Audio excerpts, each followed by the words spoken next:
Hello and welcome to In Depth. I'm Tina Jha. On 21st October 1959, a patrol party of Central Reserve Police Force was attacked by Chinese troops in the hot spring area of Ladakh. A handful of policemen battled with great bravery and were successful in sending the Chinese troops back. But in the process, 10 policemen lost their lives.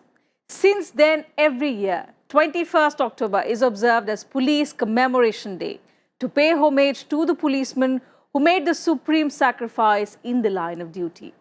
This year on Police Commemoration Day, Prime Minister Narendra Modi dedicated to the police a revamped National Police Memorial and a museum in the national capital, in recognition of the sacrifice made by police personnel since independence. The Prime Minister also announced a decoration in the name of Netaji Subhash Chandra Bose for police and paramilitary men engaged in disaster relief. Today's In Depth focuses on the unsung heroes of India, their role in maintaining peace and order in the country, and the history of policing in India.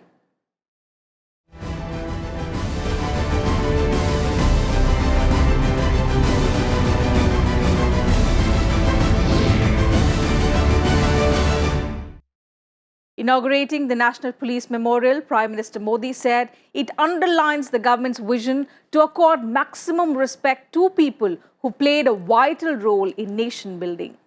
He said every object associated with the memorial is intended to inspire and apprise citizens about the bravery of the police and paramilitary personnel. Thanking the unsung heroes for their sacrifice, the Prime Minister said their services have ensured peace and order in the country.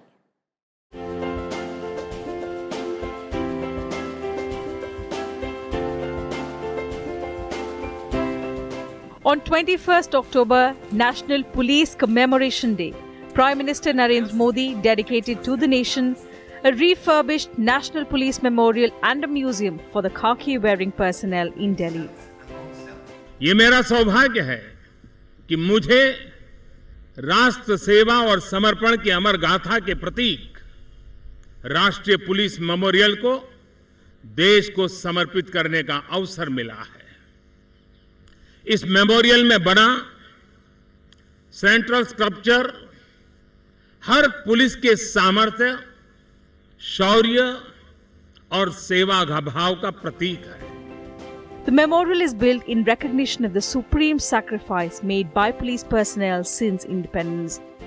It represents all state and union territory police forces as well as central police organizations of the country. The National Police Memorial has been erected on 6.12 acres in central Delhi's Chanakyapuri area. The central sculpture is a 30-feet monolith made of a single piece of granite weighing 238 tons. Its weight and color symbolizes the gravitas and solemnity of their supreme sacrifice. A 60-foot-long river at the base of the sculpture reflects the continuous self-service of the police personnel in maintaining peace and public order. The Wall of Valor has names of all police personnel who lost their lives in the line of duty. Since independence, 34,844 police personnel from central and state police forces have laid down their lives in the line of duty. They include 414 who laid down their lives in service over the last year. Many of these brave hearts were martyred in the fight against terrorism in different trouble spots, including Kashmir, Punjab, Assam, Nagaland, Manipur, Mizoram, and left-wing extremism-affected regions of the country.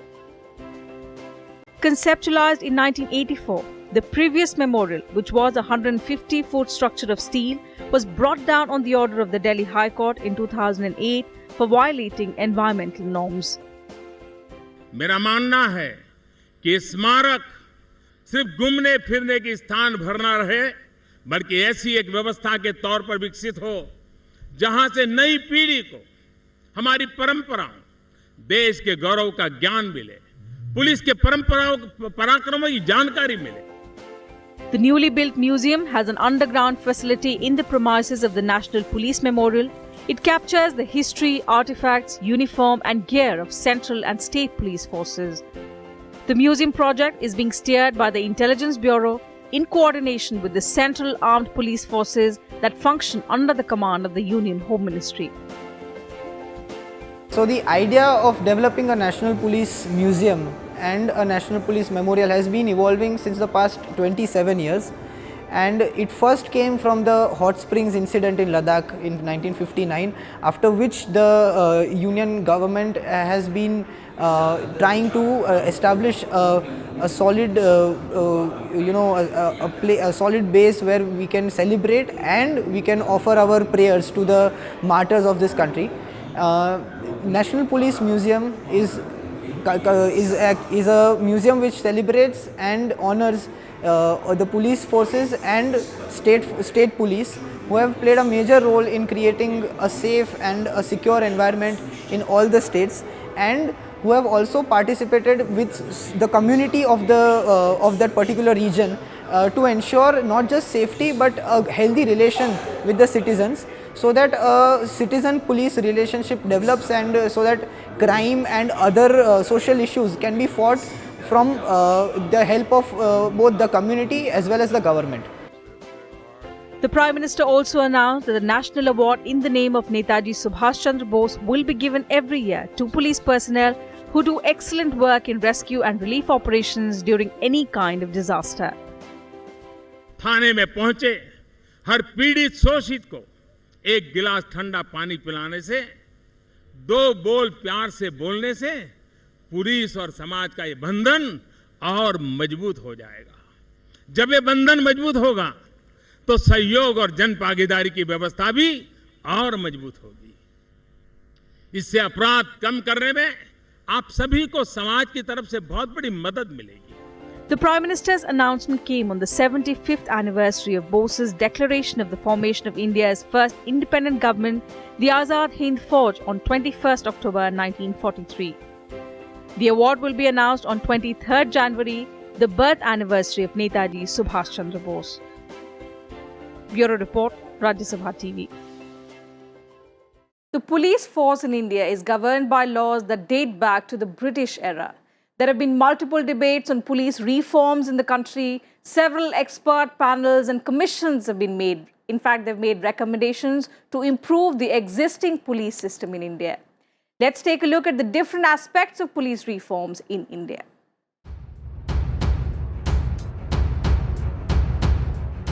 A police force is empowered to enforce the law, to protect people and property, as well as to prevent crime and civil disorder. Given the nature of its functions, it is one of the most ubiquitous organizations in society. Police are expected to be accessible in government machinery. They need to be ready to help citizens in times of need, danger, crisis, and difficulty.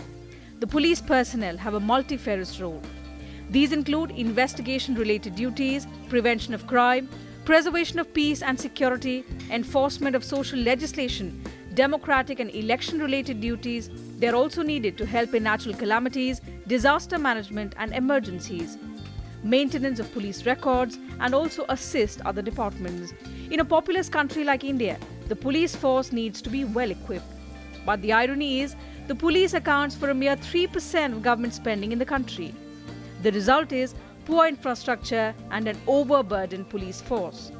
In January 2016, the state police had 24% vacancies, which means while the sanctioned police strength was 181 police per lakh people, the actual strength was just 137.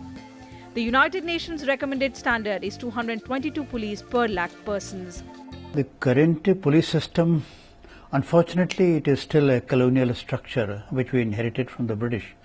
The Supreme Court had given some directions about 12 years back, but those have not been complied with, and by and large the structure envisaged in the Act of 1861, by and large the same structure is continuing. The only difference being that some states have legislated to perpetuate that system. 17 states fall in that category, and the remaining states have passed executive orders, but even those executive orders, well, broadly continue the same colonial structure with minor modifications to satisfy the Supreme Court. Over the years, many expert bodies have examined issues with police organization and functioning in India. Based on their recommendations, various reforms have also been suggested, making the police force more accountable to people. The Second Administrative Reforms Commission of 2007 noted that since the police forces have come under the control of the political executive, their operational freedom is affected. Both the central and state governments interfere with professional decision-making by the police, resulting in biased performance of duties. The Commission, along with the Supreme Court, also observed that there is a need to have an independent complaints authority to inquire into cases of police misconduct. Noting that the police in India is an overburdened force, the Second Administrative Reforms Commission recommended ways to reduce their burden by outsourcing or redistributing some non-core police functions such as traffic management, disaster rescue and relief, and issuing of court summons to government departments or private agencies. The Commission also suggested modernization of the police forces and equipping it with state-of-the-art weapons. We need a progressive police, a modern police, an accountable police, a police which upholds the rule of law, a police which gives priority to the interests of the people in the country rather than the interests of the ruling class. That is the kind of police that we want, and for that we want a complete overhaul in the police system.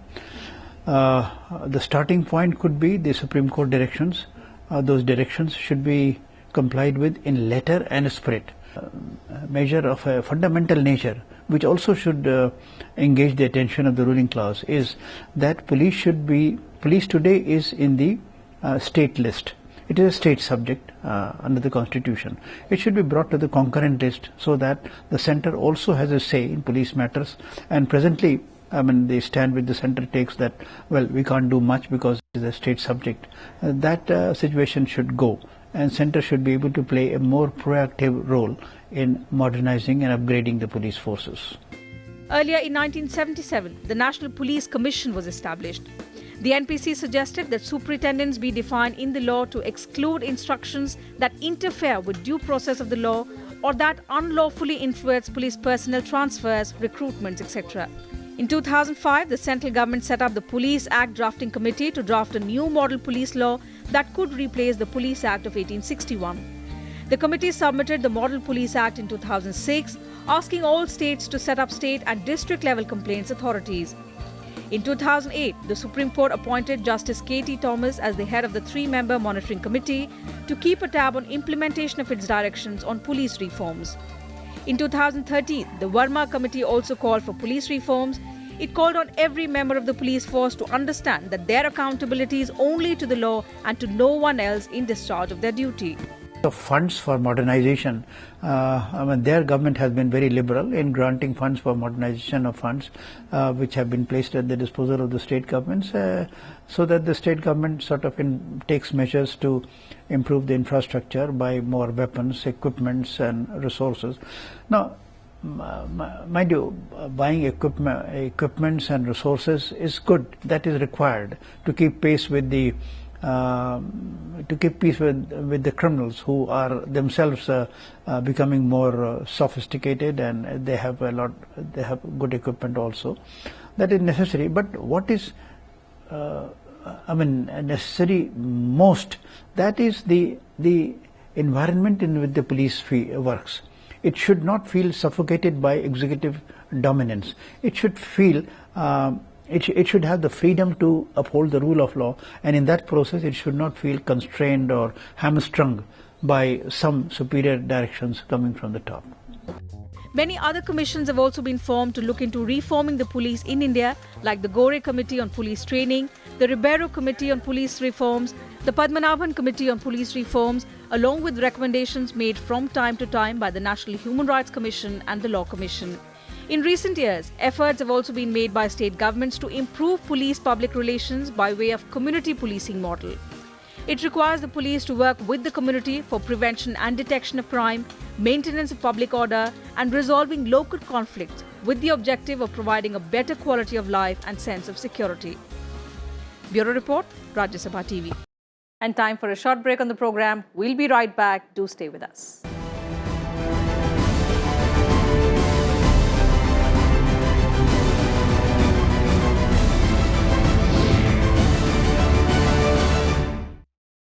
Welcome back. You're watching In Depth. For any state or country, it is very important to have an organized administration. The police administration plays an important role in maintaining this system. In this report, let's see how the police system evolved in India.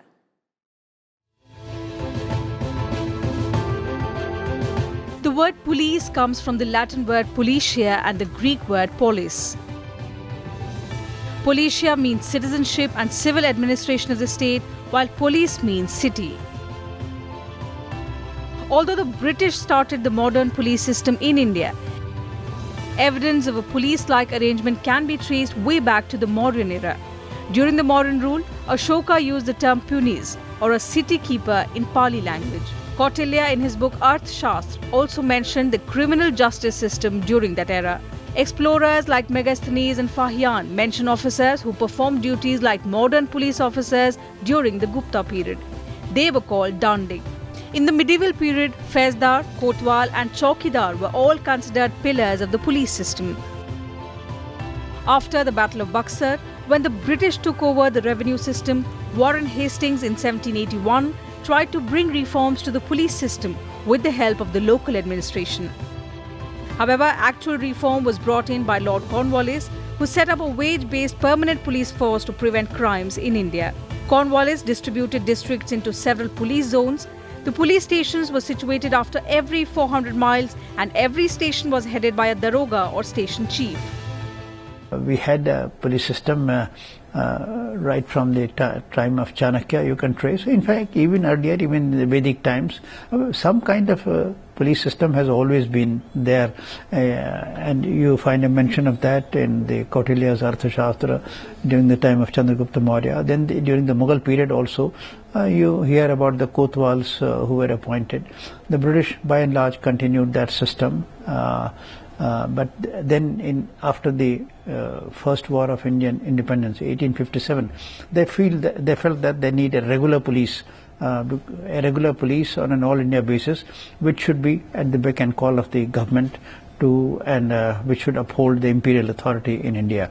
So in 1861 they legislated, and then since then it has been continuing. After the 1857 mutiny, the British brought in many reforms to strengthen the Indian police force. A police commission was established in 1860, and with its recommendations, the Police Act of 1861 was passed. The main objective of this act was to crush dissent and any movement for self-government. The act organized the police force and set down the accountability of provincial governments. It introduced a new system in Indian policing that is enforced even now. In 1902, the Second Police Commission was set up that recommended several changes at the administrative level, introducing designations like Deputy Inspector General, formation of the Railway Police Force, dividing states into zones, and formation of army battalions at the district level. In the sense that we don't have adequate manpower, our transport facilities are inadequate, communications are not top quality, infrastructure support is very inadequate, except in the state of Gujarat. Otherwise, it's very inadequate in the other states of the country. And I mean, there are several other, you have the CCTNS scheme, you have the NAT grid scheme. There is a lot of tardiness in the implementation of these schemes. So, I mean, there are a whole lot of things which can be done. According to Article 246 of the Indian Constitution and Section 3 of the Indian Penal Code, the police system is a matter of states with no interference from the centre. States have a right to recruit and make rules for its police force. The highest office of the police force in the states is the Director General of Police. However, the central government appoints army men and police forces at the central level. Bureau Report, Rajya Sabha TV.